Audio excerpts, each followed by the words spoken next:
হযরত ওমর দিনের বেলা আদালতে বিচার আচার করেন, রাতের বেলা ঘুমায় না। তাহাজ্জুদের টাইমে বের হয়ে গেছে এলাকায় ঘুরে, আমার প্রজাদের কি হালাত। হঠাৎ করে জঙ্গলের পার্শ্বে দেখে একটা ছোট ঘরের মধ্যে কথার আওয়াজ। ওমরে ফারুক রাদিয়াল্লাহু তাআলা আনহু গোপনীয়তা রক্ষা করে আস্তে করে ঘরের পার্শ্বে দাঁড়ায় শুনে মা আর মেয়ে কথা বলে দুইজনে।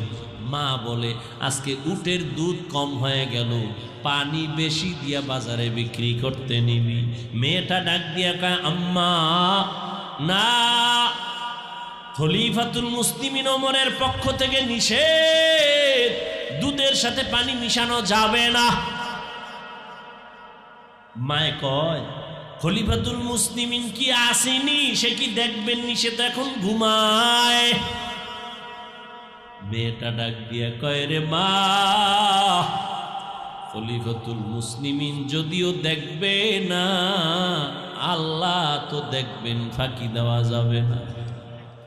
ওমরে ফারুক রাদিয়াল্লাহু তাআলা আনহু কথা শুইনা গোপনে চলে গেছেন, কান্না করতে করতে চলে গেলেন। পরের দিন আদালতে ওই মেয়ে মাকে ডাকলো। ওমরে ফারুক ডাকিয়া কয়, এই মা,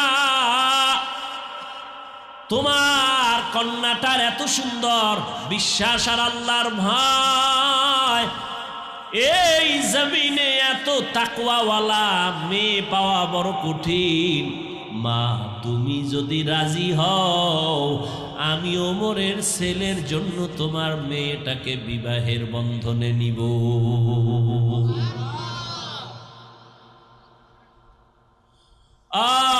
আল্লাহর ভয়, তাকওয়া আজকে ভয় নাই, যত অন্যায় চলতেছে আল্লাহর ভয় নাই, জবাবদিহিতার চিন্তা নাই।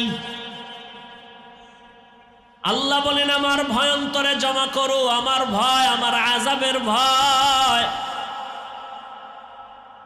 একটা ছাত্র যদি ওস্তাদের শাস্তির কারণে কান্না করে ভয়, একটা সন্তান যদি মা বাবার শাস্তির কারণে ভয়ে কান্না করে।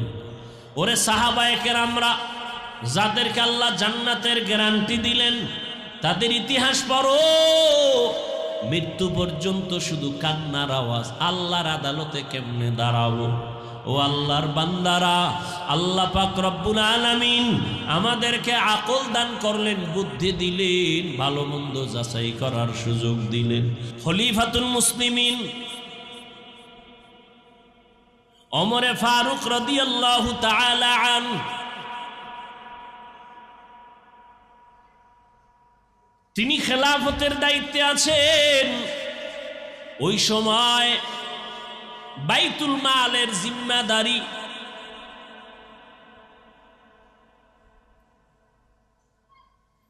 আবু ওবায়দা ইবনুল জাররাহ রাদিয়াল্লাহু তাআলা আনহুকে দেওয়া হলো। খুব খেয়াল করেন, আবু ওবায়দা ইবনুল জাররাহ তিনি বাইতুল মালের দায়িত্বে আছেন। খেলাফতের মূল জায়গায় কে? এই যে খেয়াল করেন, ওমরে ফারুক রাদিয়াল্লাহু তাআলা আনহু। ঈদের আগের দিন ঈদ আসছে, একটু খরচ বেশি না কম? বেশি। ওমরে ফারুকের স্ত্রী বললেন, আমাদের তেমন কেনাকাটা নাই, পোশাকের প্রয়োজন বাচ্চাদের, টাকা যেহেতু কম, অগ্রিম বেতন নিয়ে আসেন, বাইতুল মাল থেকে অগ্রিম বেতন নিয়ে আসেন। ওমরে ফারুক বাহককে চিঠি লিখে দিলেন, আবু ওবায়দা ইবনুল জাররাহকে চিঠি পৌঁছায় দাও। লিখে দিছে, আমার অগ্রিম বেতনটা পৌঁছাইয়া দাও বাইতুল মাল থেকে। আবু ওবায়দা ইবনুল জাররাহ পাল্টা চিঠি লিখলেন ওমরের কাছে, কান্না করে বলছেন, খলিফাতুল মুসলিমিন, দুইটা প্রশ্নের জবাব আপনি দিবেন তো আমি টাকা দিতে পারবো। এক নাম্বার জবাব দেন, আগামী মাস পর্যন্ত বেঁচে থাকার গ্যারান্টি। আবু ওবায়দা ইবনুল জাররাহ বলেন, আগামী মাস পর্যন্ত বেঁচে থাকার গ্যারান্টি দেন। দ্বিতীয় প্রশ্ন, আগামী মাসে যে আপনি থাকবেন, এখন যে খেলাফতের দায়িত্বে আছেন, আগামী মাসে থাকবেন কিনা খেলাফতে, জনগণ রাখবে কিনা গ্যারান্টি দেন। কি আপনি তো ভাবছেন থাকবেন, কিন্তু জোহরের আগে হেলিকপ্টারে যাওয়া লাগবে, তখন কি উপায়?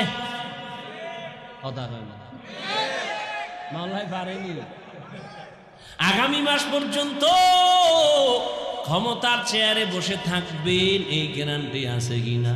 ওমর চিঠি পাইয়া কান্দেন, আল্লাহর কাছে দোয়া করে, আল্লাহ আবু ওবায়দ ইবনুল জাররাহকে তুমি কবুল করো, হায়াত বাড়াও।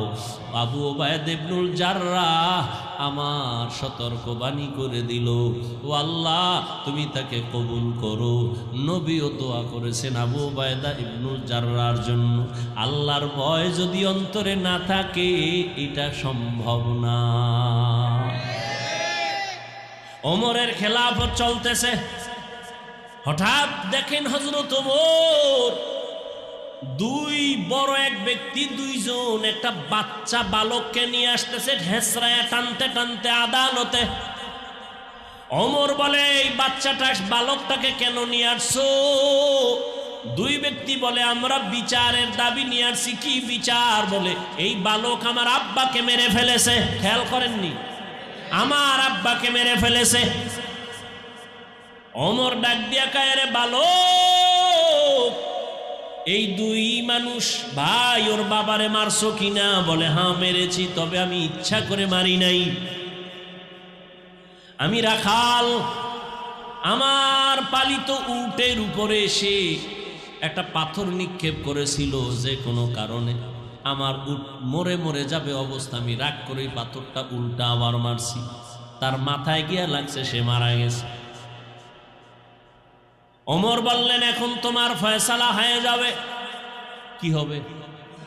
তোমার গর্দান উড়ায় দিতে হবে, এটাই ফয়সালা। বালক কয়, আমারে 3 দিনের একটু সময় দেন, আমার একটা মনের আশা। বলে, কি? বলে, আমার এক ভাই আছে বাড়িতে, গোপন জায়গায় আমার কিছু সম্পদ আছে, আমার ভাই জানে না, আমি গিয়া সম্পদটা ভাইয়ের হাতে বুঝাইয়া এরপরে চলে আসব। কয়দিন? 3 দিন। ভালো করে খেয়াল করেন, 3 দিন। ওমর বলে, তুমি যে বাড়ি গিয়ে আবার ফেরত আসবা, তার গ্যারান্টি কি? একজনারে যদি জিম্মাদারি বানায় দেও, তোমারে সাইরা দেব। যদি তুমি সময় মতো না আসো, তোমার জিম্মাদার যে হবে তার কল্লা ফালাবো, এটাই হবে বিচার। এবার বালক ডাক দিয়া কয়, আমার ভাই কাছে আমানতটা দিয়ে আসবো। একজন জিম্মাদার কে আছে এই আদালতে? কেউ দাঁড়ায় না, কেউ রাজি হয় না। শেষ পর্যন্ত নিরুপায় বালক, এবার তাকে ফাঁসির মঞ্চে নিয়ে যাবে। হঠাৎ খলিফাতুল মুসলিমিনের পেছন থেকে একটা হাত উঁচু হয়ে গেল। কে হাত উঁচু করেছেন? রহমতের নবীর কলিজার এক সাহাবী আবু যর গিফারি রাদিয়াল্লাহু আনহু। ডাক দিয়া কয়, খলিফাতুল মুসলিমিন, এই বালকের ছেড়ে দেন, আমি জিম্মাদারি নিলাম। এবার আবু যর জিম্মাদার হয়ে গেলেন। 3 দিন পরে বালক আসবে, না আসলে আবু যরের কল্লা যাবে। একদিন চলে গেল, বালকের খবর নাই। দ্বিতীয় দিন চলে গেল, বালকের খবর নাই। তৃতীয় দিন চলে যাবে ভাব, বিকাল বেলা সূর্য গড়াইয়া পশ্চিম অস্ত যায়। তখন আবু যরকে বলা হলো, আর ওই বালক আসবে না, তুমি ফাঁসির মঞ্চে যাওয়ার জন্য প্রস্তুতি নাও।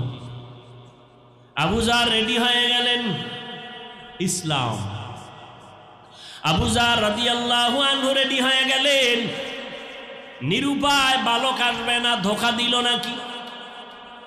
আবু যর বলে, একটু অপেক্ষা করো, মাগরিবের আজান হওয়া পর্যন্ত একটু সময় দেখি, না আসলে আমারে মারো। মাগরিবের আজান দেওয়ার আগ মুহূর্তে দেখে বালক দৌড়াইতে আছে। বালক দৌড়াইয়া মঞ্চে হাজির। বালক হাজির যখন হয়ে গেল, ওমর ডাক দিয়া কয়, রে বালক, তুই তো না আসলেও পারতি। মরার জন্য এইভাবে আনন্দে কেন আসছো? ইসলামের মর্যাদা ঠিক রাখার জন্য আসছি। কারণ আমি যদি আবু যরের মাথায় বিপদ ফালাইয়া যদি না আসতাম, দুনিয়ার সব ভিন্ন ধর্মের মানুষেরা বলতো ইসলাম ধর্মটা কি এমন, একজনের বিপদে ফালাইয়া নিজে পালায় গেছে। এই কথা যেন কেউ বলতে না পারে, এই জন্য আমি আসছি। ওমর বলে, আবু যর কেউ জিম্মাদারি নিল না, বালকের জিম্মাদার তুমি হইলা কেন? আবু যর ডাক দিয়া কয়, খলিফাতুল মুসলিমিন, দুনিয়াতে পরবর্তী সময়ে যেন কেউ এ কথা বলার সুযোগ না পায় যে মুসলমান বিপদে পড়ছে, তার সাহায্য চাইল, কেউ তার সহযোগিতায় আগাই আসলো না, এটা কেমন ধর্ম? এই কথা যেন বলতে না পায়, এই জন্য আমি সহযোগিতায় দাঁড়ায় গেছি। বিচার চাইছে কারা? ভুলে গেছে ওই দুই ভাই চিল্লায় কয়, ফাঁসি লাগবে না, লাগবে না, আমরা দোনো ভাই তারে মাফ করে দিলাম। মুসলিমিন বলে, মাফ করলা কেন? তখন ওই দুই ভাই ডেকে বলে, আমরা মরে যাব, পরবর্তী সময় যেন এই কথা কেউ তোকমা লাগাইতে না পারে ইসলামের উপরে, দ্বীনের উপরে, যে মুহাম্মদের ধর্ম এমন, কেউ মাপ চাইছে কিন্তু মাপ দেওয়া হয় নাই, এমনটা যেন বলতে না পারে। বালক ক্ষমা চাইছে, ওমর নিজে বালকের পক্ষ থেকে ক্ষমা চাইছে, আমরা দিছিলাম না, এখন আমরা ক্ষমা করে দৃষ্টান্ত কায়েম করলাম। আমরা বিচারের বদলে বিচার না, ক্ষমা, এটা মহৎ লক্ষ্য। ইসলাম কি শিখায় আর আমরা কি শিখি? আমারে যদি কেউ কয় 12টা বাজাবো, আমি বলি রেডি থাক, আমি 13টা বাজাবো। এই তো আমাদের মুসলমানিত্ব রে বাবা। অন্যের সাথে কেমন আচরণ করব এটা তো দূরের কথা, নিজেদের সাথে সাপ বেজির লড়াই। এজন্য আমি শুরুতেই রসুলের হাদিস বলেছি, আল্লাহর ভয়, নিজেরে ছোট মনে করো। আল্লাহ কোরআনে বলেন, যালিকাল কিতাবু লা রাইবা ফীহি, এটা এমন একটা কিতাব যার মধ্যে ভুল নাই, আর জান্নাতের পথ তাদেরকে দেখাবে যারা আল্লাহরে ভয় করে। এমন একজন নবী আল্লাহ আমাদের দান করেছেন, আমাদের কপাল ভালো, এমন একজন নবী পাইলাম যেই নবীকে দেখার জন্য এক নজর গর্তে অপেক্ষা করে একটা সাপ, নবীর এক নজর দেখবে। গর্তের ভিতর অপেক্ষা করে পিপিলিকা, নবীজির এক নজর দেখবে। কিন্তু কপাল বড় খারাপ, আমরা ওই নবীর শ্রেষ্ঠ উম্মত হওয়ার পরেও নবীকে দেখতে পারলাম না। সন্তান কান্না করে, আমার আব্বা নাই, মারা গেছে। কে নাই? বাবা নাই, কাঁদে, আমার বাবা নাই, আমি ইয়াতীম। হঠাৎ একজন একটা জামা এনে দিল, ধর। কাঁদো কেন? আব্বা নাই। আব্বারে আর ভাবিনি। কয় ভাবো না। কয় তোর বাবার ব্যবহারী একটা জামা আছে, নে এইটা নে। সন্তান জামাটা পাইয়া বুকে লাগায়, লাগায়নি, চুমা খায়। এটা আমার আব্বার জামা, এটা আমার বাবার মহব্বতের পরনের ব্যবহারিত একটা জামা। আমি আব্বারে না পাইলেও একটু হালকা হলো সান্ত্বনা নেই আমার আব্বার পরনের জামা দিয়ে। বুঝেননি বাবা কথা? ও আল্লাহর বান্দারা, এমন মায়ার নবী, যে নবীর জন্য আসমান জমিন গ্রহ নক্ষত্র সব আশেক, কিন্তু এদের এত মূল্য নাই। আমি বান্দার যে মূল্য, কিয়ামতের দিন রহমতের নবী বলেন, আমার সাথে আমার উম্মত জান্নাতে যাবে, আমার উম্মতেরা জান্নাতে না ঢুকলে অন্য কোনো উম্মত ঢুকার কোনো অনুমতি নাই। আল্লাহ পাক আমাকে সেই নবীর উম্মত বানাইছেন। নবীরে যদিও দেখি না, নবীরে পাইলাম না, নবীরে পাইলে না জানি কলিজা ফেটে মরে যাইতাম খুশিতে।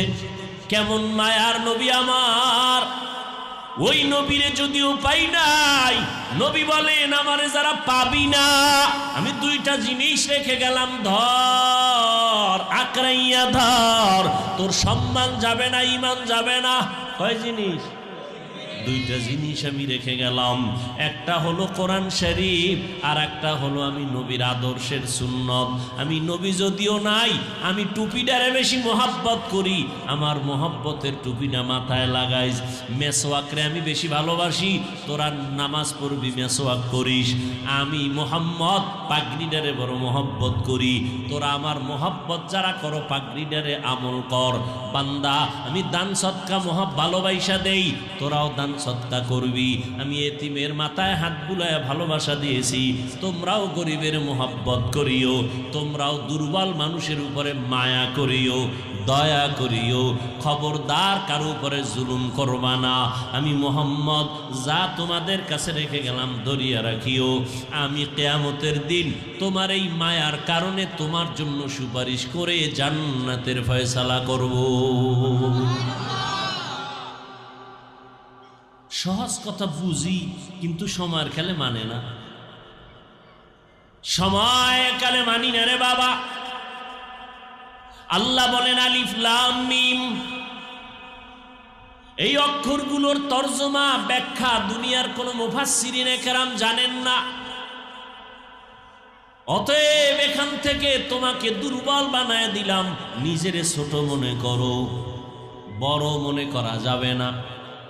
বড় যে মনে করে তার পতন মরার আগেই শুরু হয়ে যায়। বড় বড় বড় দাবি করার একমাত্র যিনি উপযুক্ত তিনি আমার আল্লাহ আকবার। সব থেকে বড়কে, যার বড়র উপরে আরো বড় আছে সে কি আর বড়? হ্যাঁ, আপনি টাকায় বড়, কিন্তু আপনার থেকে টাকাওয়ালা আরো নাই, তাহলে আপনি কিসের বড়? আপনি ক্ষমতার পাওয়ার দেখায় বলবেন আমি বড়, আপনার থেকে আরো পাওয়ারওয়ালা আছে, অতএব আপনি বড় না। আমার মাওলার থেকে পাওয়ারওয়ালা কেউ নাই, আমার আল্লাহ বড়। আমার আল্লাহর থেকে ধনী কেউ নাই, আমার আল্লাহ বড়। ইয়া আইয়ুহান নাস আনতুমুল ফুকারাউ ইলাল্লাহ ওয়াল্লাহু হুয়াল গানিয়্যুল হামিদ।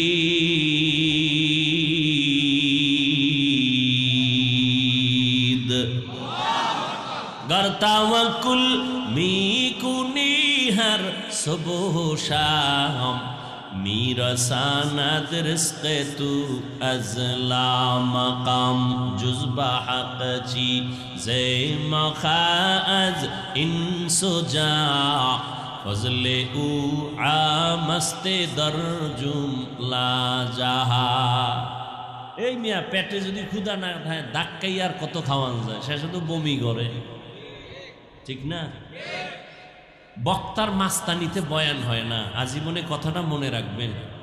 যত ফাগরি বান্ধে বই না কেন, আর মেকআপ লাগাইও যদি চেহারা সুন্দর করে বই, আর কণ্ঠরে খালি বাজ দেই, আল্লাহর কসম বক্তার কোনো মাস্তানিতে আর বাহাদুরিতে আর এলেমের গরমে বয়ান হয় না। বয়ান হয় ভালো বা খারাপ শ্রোতাদের দিলের আকর্ষণ আর মোহাব্বতের উপর। যা শুরু করছেন শুরু হইতে, কেমনে যে কথা বলতেছি ওই যে জোর করিয়া, কষ্টটার মূল্য দেন না। কত কষ্ট করে আসছি সেটা তো আমি জানি। পৃথিবীতে আলেম ওলামাদের মতো কষ্ট আর কেউ করে না, যদি কেউ বলে সে চাপাবাজ। ওলামায়ে কেরামের থেকে বেশি কষ্ট দুনিয়াতে আর কেউ, সত্য কথাটা মানেন, স্বীকার করেন। আমি এত পাগল হই না যে আউলে জৌলে বলবো, খুব চিন্তা ভাবনা করে বলতেছি, খুব চিন্তা। এত পাগল ছাগল মনে করেন না। পৃথিবীতে ওলামায়ে কেরামদের থেকে কষ্টের কাজ আর কেউ বেশি। কিসের রডের ফ্যাক্টরি আর সিমেন্ট ফ্যাক্টরি, কিসের মাটি কাটা। ওলামায়ে কেরাম যা কষ্ট করে উম্মতের জন্য শান্তির আশায়, নিঃস্বার্থভাবে, কোনো স্বার্থ নাই, এর অবদান কেউ দিতে পারবে না। ওলামায়ে কেরাম এই জাতিকে, এই দেশকে যা দিয়েছে পৃথিবীর কোন নেতা কোন নেতৃত্ব দিতে পারে নাই, পারবেও না।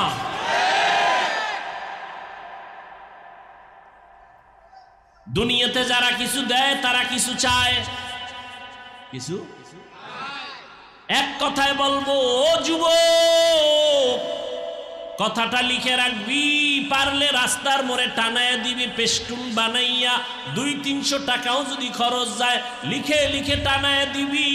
দুনিয়ায় যত বন্ধু আর বান্ধবী পাইছো, আল্লাহর কসম একবার, আল্লাহর কসম 2 বার, আল্লাহর কসম 3 বার, কসমের কথা যদি বিশ্বাস না করো তোর ঈমান নাই। ওয়াল্লাহি বিল্লাহি তাল্লাহি কসম করে বলি, শুনে রাখ রে যুবক, জীবনে যত বন্ধু পাইছো সব ধান্দাবাজ, স্বার্থপর। একমাত্র নিঃস্বার্থ তোর কলিজার বন্ধু এই জমিনে একমাত্র উলামায়ে কেরাম। আর সব ধান্দাবাজ, স্বার্থপর। স্বার্থে আঘাত লাগলে দল থেকেই নাম কাটবে না, কল্লা কেটে দিবে। কেমন দল করো, কেমন দল করো যে স্বার্থে আঘাত লাগলে নাম কাটবে না, কল্লা কাটবে। আর উলামায়ে কেরাম তোমাদের পাও ধরে ধরে বয়ান করে, তাবলিগওয়ালারা, পীর সাহেবরা, জুমার খতিব সাহেবরা, বিনিময়ে তুমি গালি ছাড়া কিছুই দাও না, বকা দাও, সালাম দাও না, বাপ লইয়া থাকো হুজুর আমারে দিবে। কারণ আমগো মসজিদের টাকা নিয়ে চলে, খানা খায়। আমি কেন ইমাম সাহেবরে সালাম দিব? আমি রিক্সা ড্রাইভারের ইমাম সাহেব সালাম দিবে। ও আল্লাহর বান্দারা, যতই তুমি করতে চাও যা কিছু করো, কোনোদিন আলেম কষ্ট পায় না, গালিও দেয় না, বরদোয়াও করে না, বরং দেখলেই আগে সালাম দিয়া হাসি মুখে কথা বলে।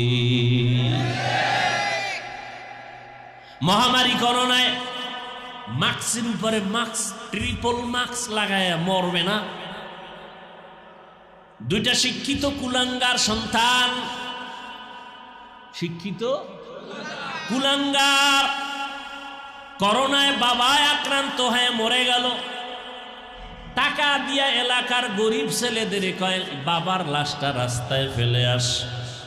রাস্তায় ফেলে আসলো, জানালা দরওয়াজা লক করে দিল। সন্তান একটা নজর তাকাইয়াও দেখলো না বাবার লাশটা কুত্তায় খাইলো নাকি জানাজা হলো।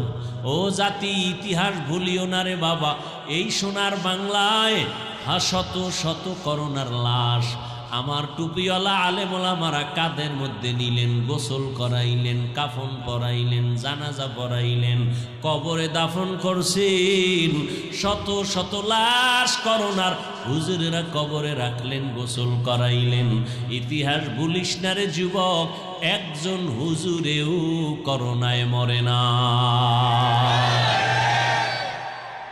মরছে। করোনায় কত ব্যবসায়ীর ব্যবসা নাই, করোনার কারণে কত চাকরিজীবীর চাকরি নাই। স্কুল বন্ধ, কলেজ বন্ধ, ভার্সিটি বন্ধ, চাকরি বন্ধ, ট্রেন বন্ধ, গাড়ি বন্ধ, ফ্যাক্টরি বন্ধ, সব বন্ধ। একটা মাদ্রাসাও বন্ধ হয় নাই। উলামায়ে কেরাম, সরকার লক্ষ কোটি কোটি কোটি টাকা ব্যয় করিয়া র্যাব বানাইছে, আর্মি বানাইছে, পুলিশ বিডিআর বানাইছে, না বানায় নাই? এদের হাতে অস্ত্র দিছে, লাঠি দিছে, উল্টা পাল্টা করলে বেত্রাঘাত করো, দুর্নীতি বন্ধ করো, পারে নাই। পারছে? দুর্নীতিতে সোনার বাংলা চ্যাম্পিয়ন হয়ে গেছে। কিন্তু তাকাইয়ে দেখছো রে যুবক, বেতের বাড়ি লাগে নাই, সরকারের 1 টাকাও খায় নাই। এই আলেম ওলামারা মানুষের দ্বারে দ্বারে গিয়া পাও ধইরা ধইরা বিনয়ের সাথে বয়ান কইরা, কান্না দিয়া, দোয়া দিয়া এই সমাজের হাজার হাজার লাখ লাখ মানুষের নামাজি বানাইছে, সন্ত্রাসীরে পাক্কা মুমিন বানাইছে, মদ পান করনেওয়ালার মদের বোতল ফালাইছে। আগে নামাজ পড়তো না, এখন নামাজ ছাড়ে না। আগে রোজা রাখতো না, এখন রোজা ছাড়ে না। আগে বেপরদায় চলতো, এখন বেপরদায় চলে না। আগে মানুষের উপরে জুলুম করতো, এখন মানুষের মহব্বতে বুকে লাগায়। এটা দুনিয়ার টাকাওয়ালা অস্ত্র দিয়া পারে নাই, একমাত্র চোখের পানি আর আদর্শ দিয়া পেরেছে যারা, তারা নিঃস্বার্থ তোমাদের বন্ধু ওলামায়ে কেরাম। এই সামসামেকা ভাইরা আমার,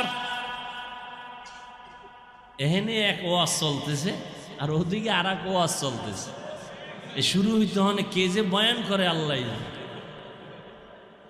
মানুষের জ্ঞান, ওই যে বললাম বুঝ, মানুষের বুঝ।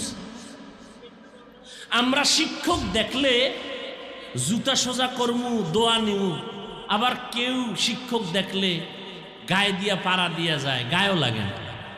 বুঝ। কেউ অধীর আগ্রহে কষ্ট করে, কেউ বসা, কেউ দাঁড়ানো বয়ান শুনতেছে, হ্যাঁ, আর কেউ অন্য জগৎ নিয়ে চিন্তায় আছে। কি পেটের ধান্দা আছে নি অনেক, তবারক, খিচুড়ি, হ্যাঁ, কি হেন কি হালুয়াটা কি, এত কথা।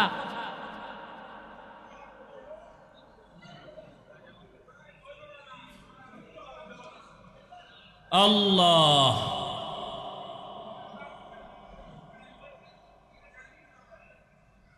আল্লাহ আমাদের সবাইকে হেদায়াত দান করেন। হেদায়াত বড় কঠিন জিনিস।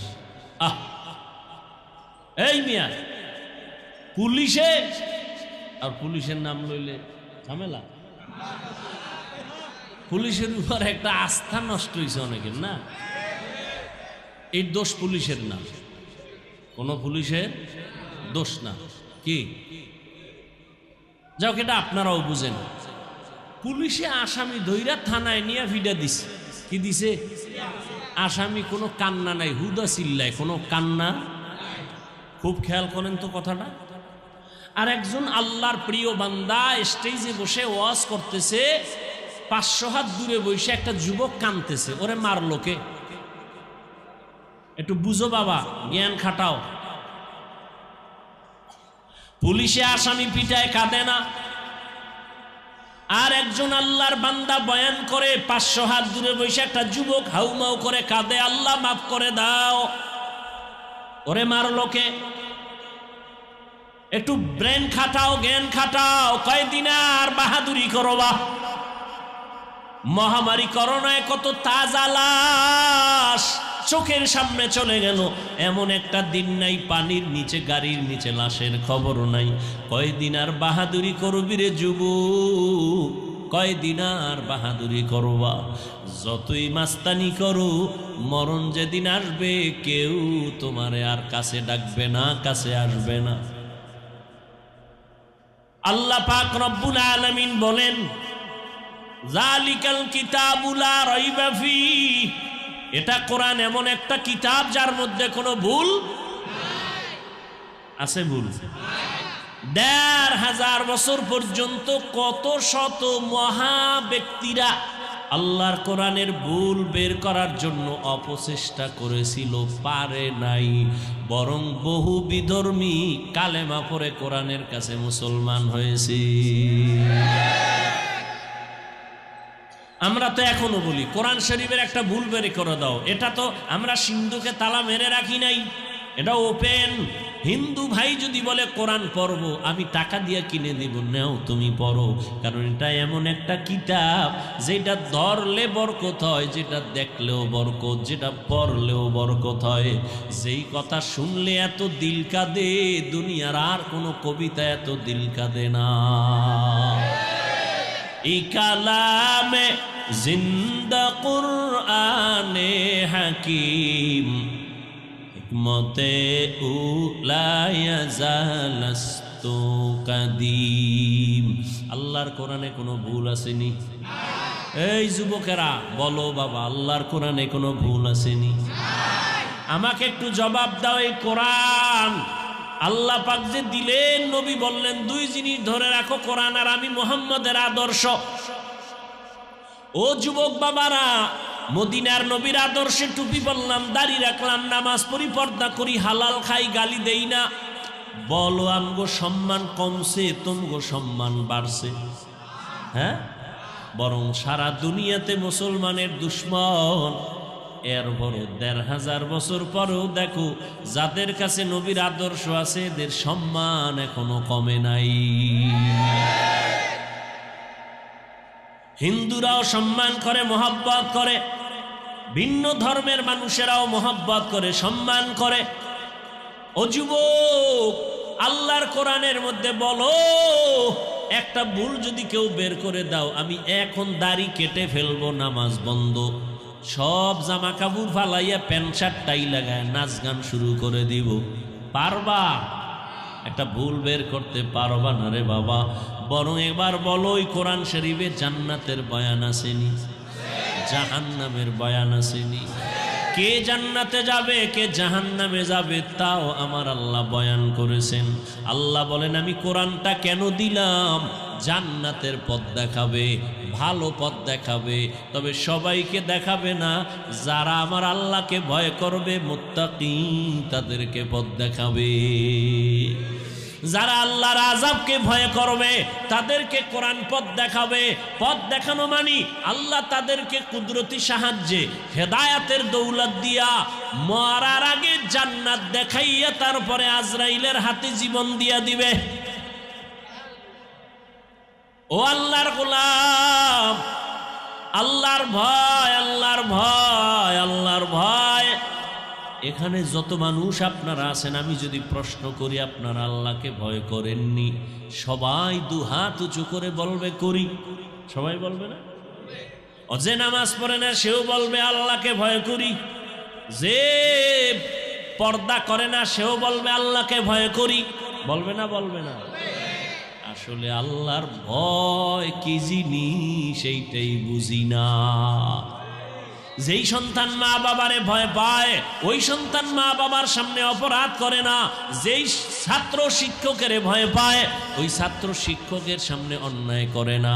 ঠিক যারা আমার আল্লাহর আযাবের ভয় পায়, তারা আমার আল্লাহরে কখনো ধোঁকা দিয়া গুনাহ করবে না।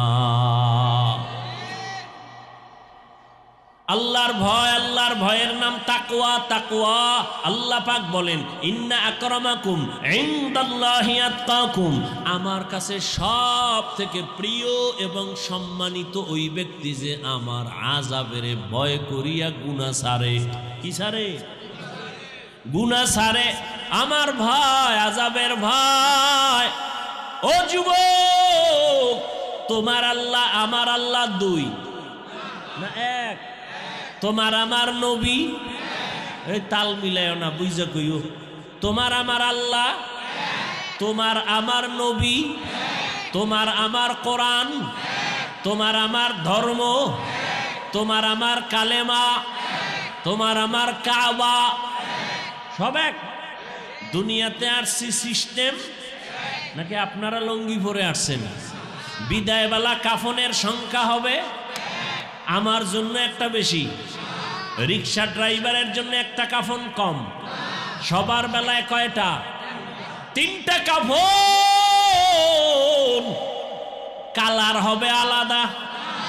আমি হুজুরদের কাফনের কালার এক রকম, যারা হুজুর না তাদের কাফনের কালার আর এক রকম। কে হুজুর, কে হুজুর না, কে আলেম, কে মূর্খ, কে ডাক্তার, কে রোগী, সবার কাফনের সংখ্যাও এক, কালারও। কাফনে লেখা থাকবে বড় হুজুরের লাশ, ডাক্তারের লাশ। কাফনে যেদিন ঢুকবি সেই দিন সব বাহাদুরি শেষ হবে। গোলামের লাশটাও যেমন পড়ে থাকবে, মালিকের লাশটাও তেমন পড়ে থাকবে। আমি বক্তার লাশটাও যেমনে পড়ে থাকবে, তুমি শ্রোতার লাশটাও তেমন পড়ে থাকবে। কাফনে লেখা থাকবে না হাফিজুর রহমানের লাশ। কবরের সাইজও হবে না আলাদা? আপনাদের এলাকার মানুষ অনেক লম্বা, এই জন্য কবর হবে 6 হাত। কবরের সাইজও হবে। কবরে মাটি দিয়া সবাই চলে যাওয়ার পরে প্রশ্ন হবে 3টা, সবার বেলায় এক নাকি আলাদা? হুজুরদের প্রশ্ন এক রকম, আপনাদের আর এক রকম। কে হুজুর, কে আলেম, কে মূর্খ, কে ধনী, কে গরিব, কে আলেম, কে শিক্ষিত, শিক্ষিত ভেদাভেদ নাই। সবার কবরে দুই ফেরেশতা চলে আসবে, তিনটা প্রশ্ন করবে সবার এক, রবের পরিচয় দাও, ধর্মের পরিচয় দাও, রহমাতুল লিল আলামিনের পরিচয় দাও। তুমি কোন মাদ্রাসার ছাত্র বা শিক্ষক জানার দরকার নাই, তুমি কোন দলের নেতা জানার দরকার নাই, তুমি কয় টাকার মালিক জানার দরকার নাই। তিনটা প্রশ্নের জবাব দাও, রবের পরিচয় দাও, ধর্মের পরিচয় দাও, রহমতের নবীর পরিচয় দাও। আল্লাহর নবী বলেন, যারা জবাব দিতে পারবে তাদের কবর হবে জান্নাতের বাগান, আর যারা জবাব দিতে পারবে না তাদের কবর হবে জাহান্নামের টুকরা। বয়ান তো কম হয় না, দেখছেন নি এই এলাকায় কত না ঝামেলা, মানুষ কতটা আতঙ্কের ভিতরে, নিজেদের মধ্যে একটু দ্বন্দ্ব, নিজেদের মধ্যে ভুল বুঝাবুঝি। ও আল্লাহ, আপনি তো সব পারেন, অন্তরটারে ঘুরাইয়া দিতে পারেন। আমার অন্তর দিয়া আর একজনাকে ভালোবাসি, আর একজনার অন্তরের ভেতরে আমার প্রতি ভালোবাসা, এটা টাকা দিয়া বাড়ানো যায় না, কমানো যায় না। আল্লাহ নিজে কন্ট্রোল করেন। ও আল্লাহ, এই পার্বত্য অঞ্চলের যে যেই দল আর জাতি বর্ণ যে যাই হোক না কেন, সবাইকে মিলে মিশে এ জমিনে বিচরণ করার তৌফিক দান করে।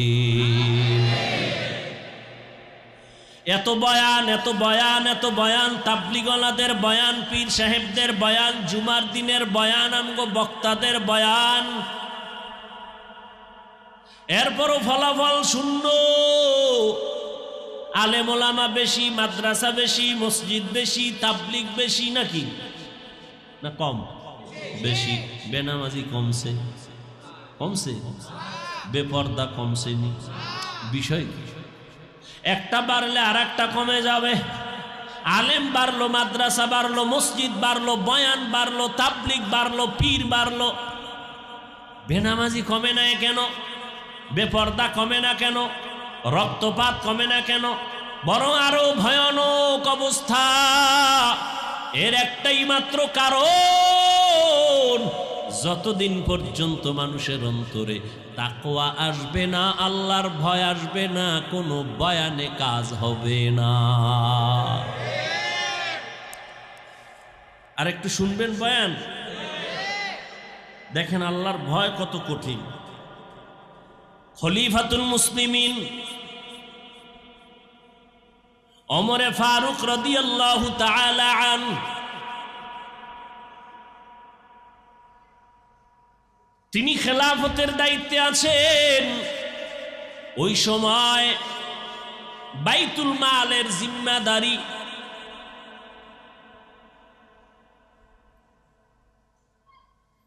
আবু ওবায়দা ইবনুল জাররাহ রাদিয়াল্লাহু তাআলা আনহুকে দেওয়া হলো। খুব খেয়াল করেন, আবু ওবায়দা ইবনুল জাররাহ তিনি বাইতুল মালের দায়িত্বে আছেন। খেলাফতের মূল জায়গায় কে? এই যে খেয়াল করেন, ওমরে ফারুক রাদিয়াল্লাহু তাআলা আনহু। ঈদের আগের দিন ঈদ আসছে, একটু খরচ বেশি না কম? বেশি। ওমরে ফারুকের স্ত্রী বললেন, আমাদের তেমন কেনাকাটা নাই, পোশাকের প্রয়োজন বাচ্চাদের, টাকা যেহেতু কম, অগ্রিম বেতন নিয়ে আসেন, বাইতুল মাল থেকে অগ্রিম বেতন নিয়ে আসেন। ওমরে ফারুক বাহককে চিঠি লিখে দিলেন, আবু ওবায়দা ইবনুল জাররাহকে চিঠি পৌঁছায় দাও। লিখে দিছে, আমার অগ্রিম বেতনটা পৌঁছাইয়া দাও বাইতুল মাল থেকে। আবু ওবায়দা ইবনুল জাররাহ পাল্টা চিঠি লিখলেন ওমরের কাছে, কান্না করে বলছেন, খলিফাতুল মুসলিমিন, দুইটা প্রশ্নের জবাব আপনি দিবেন তো আমি টাকা দিতে পারবো। এক নাম্বার জবাব দেন, আগামী মাস পর্যন্ত বেঁচে থাকার গ্যারান্টি। আবু ওবায়দা ইবনুল জাররাহ বলেন, আগামী মাস পর্যন্ত বেঁচে থাকার গ্যারান্টি দেন। দ্বিতীয় প্রশ্ন, আগামী মাসে যে আপনি থাকবেন, এখন যে খেলাফতের দায়িত্বে আছেন, আগামী মাসে থাকবেন কিনা খেলাফতে, জনগণ রাখবে কিনা গ্যারান্টি দেন? কি আপনি তো ভাবছেন থাকবেন, কিন্তু জোহরের আগে হেলিকপ্টারে যাওয়া লাগবে, তখন কি উপায়?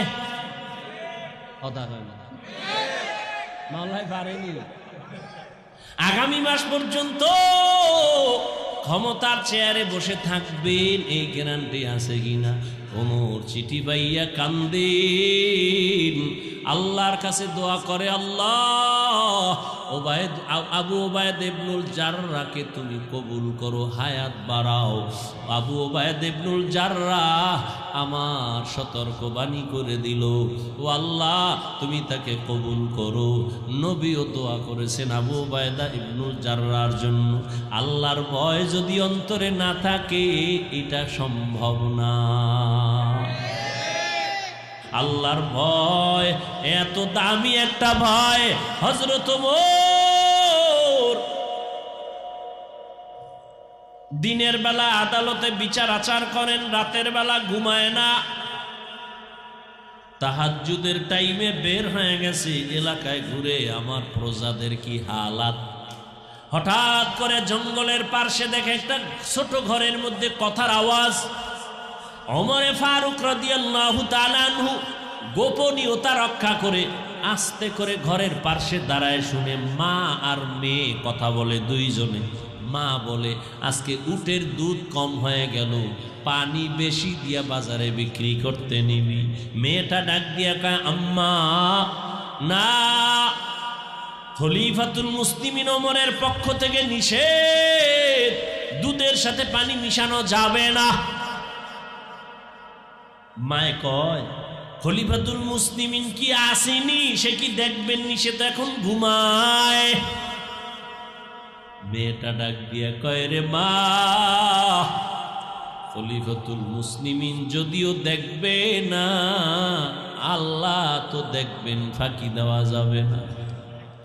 ওমরে ফারুক রাদিয়াল্লাহু তাআলা আনহু কথা শুইনা গোপনে চলে গেছেন, কান্না করতে করতে চলে গেলেন। পরের দিন আদালতে ওই মেয়ে মাকে ডাকলো। ওমরে ফারুক ডাকিয়া কয়, এই মা, তোমার কন্যাটার এত সুন্দর বিশ্বাস আর আল্লাহর ভয়, এই জমিনে এত তাকওয়াওয়ালা মেয়ে পাওয়া বড় কঠিন। মা, তুমি যদি রাজি হও, আমি ওমরের ছেলের জন্য তোমার মেয়েটাকে বিবাহের বন্ধনে নিব।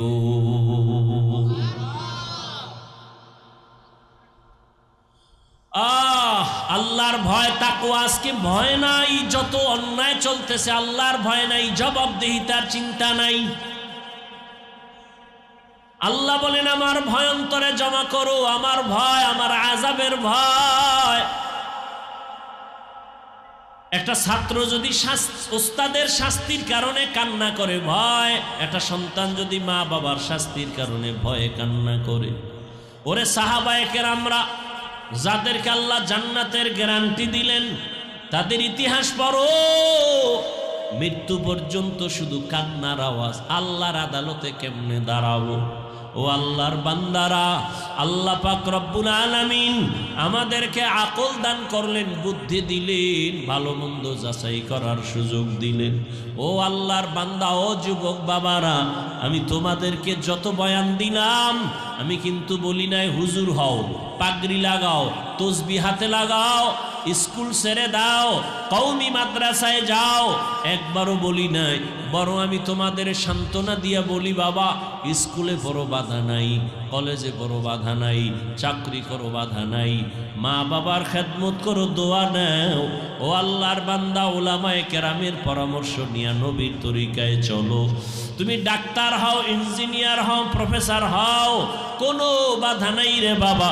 তবে দাবি আমার বেয়াদব হইবা না।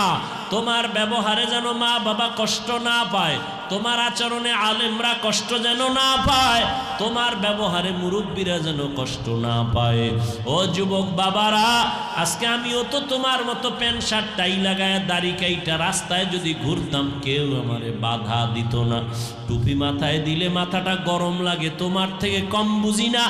দাড়ির কারণে যৌবনের ভাব চলে যায়, কম বুঝি না। লম্বা জামার কারণে শরীর গরম লাগে, তাও বুঝি। তারপরও কেন দাড়ি ফালাই না, কেন টুপি ফালাই না রে বাবা? একমাত্র কারণ, একটু আগেও তোমাদের থেকে স্বীকৃতি নিলাম যুবক, আল্লাহর কোরআন সত্য, আল্লাহর নবীর কথা সত্য। ও যুবক বাবারা, তোমার মতো কত যুবক তাকায় দেখো, জীবনে কোনো দিন মাদ্রাসায় পড়ে নাই, স্কুল কলেজে পড়ে, জেনারেল লাইনে পড়িয়াও নামাজ পড়ে, মা বাবার সাথে ভালো ব্যবহার করে, আছে না নাই? তুমি তোমাকে জিজ্ঞাসা করো, তুমি কেন পারো না? তোমার মতো যুবক রাস্তায় গাড়ি চালায়, টাইম মতো নামাজ পড়ে নাই। তুমি তোমাকে বলো তুমি কেন পারো না? আমি তো তোমাকে হুজুর হইতে বলি নাই, আমি তোমাকে কওমি মাদ্রাসায় যেতে বলি নাই, আমি তোমাকে তাবলীগ করতে বলি নাই। বলো, তোমার মতো যুবক সন্তানটা রাস্তায় গাড়ি চালায়, নামাজ ছাড়ে না। তোমার মতো যুবক বাবা নদীর মধ্যে মাছ ধরে, নামাজ ছাড়ে না। কৃষি কাজ করে, নামাজ ছাড়ে না। শ্রমিকের কাজ করে, নামাজ ছাড়ে না। তুমি কেন পারো না? র্যাব, আর্মি, পুলিশ, বিডিআর এর চাকরি করে, নামাজ ছাড়ে না। তুমি কেন পারো না রে বাবা? ও আল্লাহর বান্দা, কি ভাবছো মনে হয় আল্লাহর কোরআন কি মিথ্যা মনে করেছো? না না, মিথ্যা না। ও যুবক বাবা, আল্লাহর কোরআনে সব কিছু বলে দিছেন। ও আল্লাহর গোলামেরা, মনটাকে একটু বুঝাও। তোমার আমার মতো যুবক যদি স্কুল কলেজে পড়িয়া নামাজ পড়ে, তুমি আমি কেন পারবো না? ও বৃদ্ধ বাবাজিরা, আপনাদের মতো বুড়া মানুষ মসজিদে গিয়া নামাজ পড়ে 5 বেলা, আপনি কেন পারবেন না?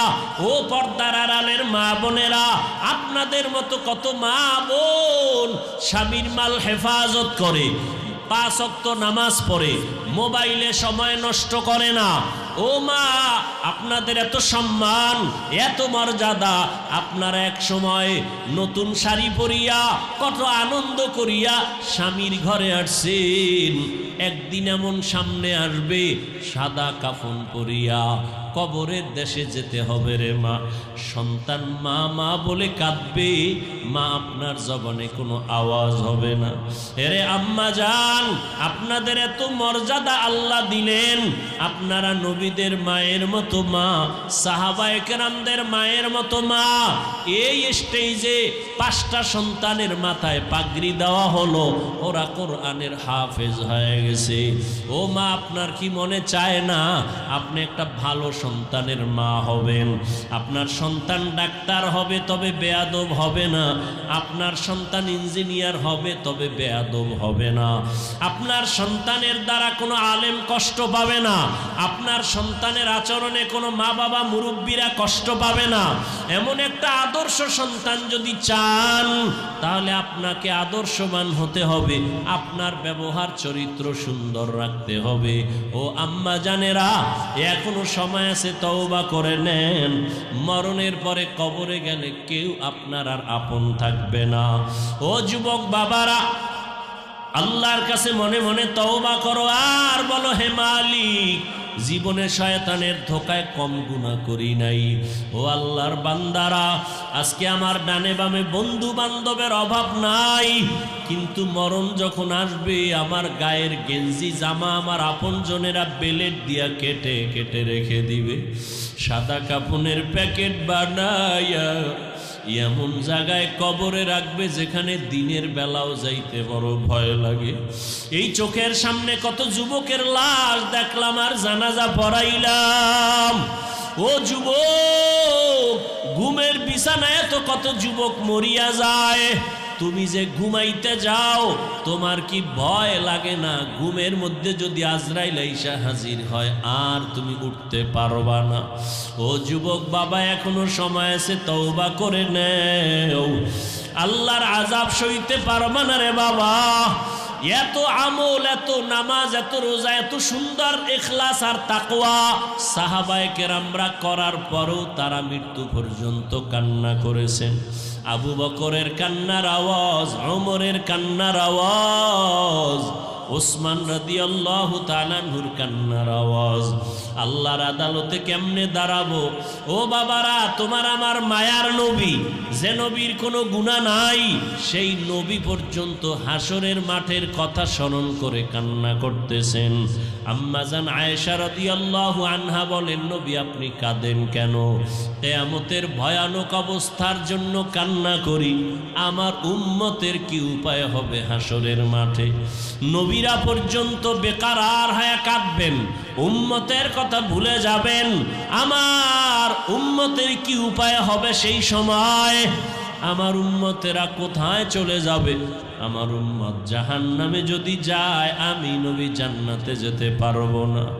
ও নবীর আশেক, নবী যদি কান্না করতে পারেন হাসরের ভয়ঙ্কর অবস্থার কারণে, তোমার আমার কপাল এত খারাপ, গুনার কারণে দিলটা পাথর, এ কারণে চোখে পানি নাই, গুনার কারণে হাত না পাক, চোখ না পাক, জিহ্বা না পাক, অন্তর না পাক।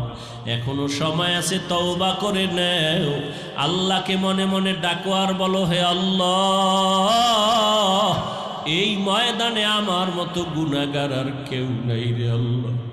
চোখের দ্বারা, হাতের দ্বারা, জবানের দ্বারা কত গুনাহ করেছি। আমার ভাই, আমার মা, আমার বোনেরা কেউ আমার গুনার খবর জানে না। যদি জানতো, কেউ আমাকে আর সমাজে ডাকতো না, সম্মানের চোখে দেখতো না। ও আল্লাহ, আপনি জানেন আমি কত বড় জাহান্নামের আসামি, গুনাহগার। আপনি জানার পরেও রাগ করিয়া সম্মানের চেয়ার থেকে ফালাইয়া দেন নাই, খানা বন্ধ করেন নাই, বাতাস বন্ধ করেন নাই, সূর্যের আলো বন্ধ করেন নাই।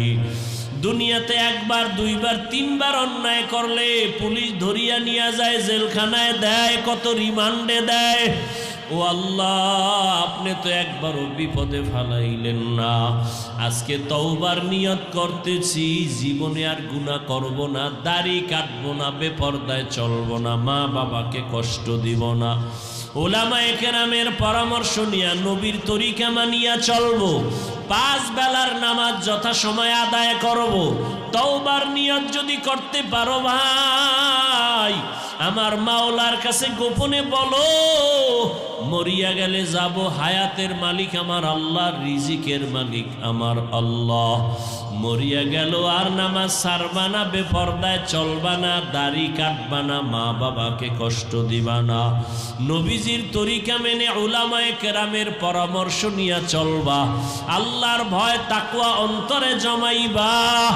যদি তওবা করার মতো কারো অন্তর তৈরি হয়, কোনো মুনাফিকি দুর্বলতা না থাকে, যাদের অন্তরে খাঁটি তওবার নিয়ত আছে, দুটো হাত আল্লাহকে দেখাইয়া দাও। আয় আল্লাহ, আমাদের হাতগুলো কবুল করে নেন, তওবা কবুল করে নেন আল্লাহ। আমরা গুনার কারণে লজ্জিত হইয়া তওবার জন্য হাত তুলেছি, আর গুনাহ করব না, নাফরমানি করব না, আর নামাজ ছাড়ব না, বেপরদায় চলব না, দাড়ি কাটব না, মা বাবার সাথে আর বেয়াদবি করব না। উলামায়ে কেরামের পরামর্শ নিয়ে নবীর তরিকায় চলব। আমাদের তওবা কবুল করে নেন, তওবার উপরে মজবুত হইয়া চলার তৌফিক দান করেন, আমিন।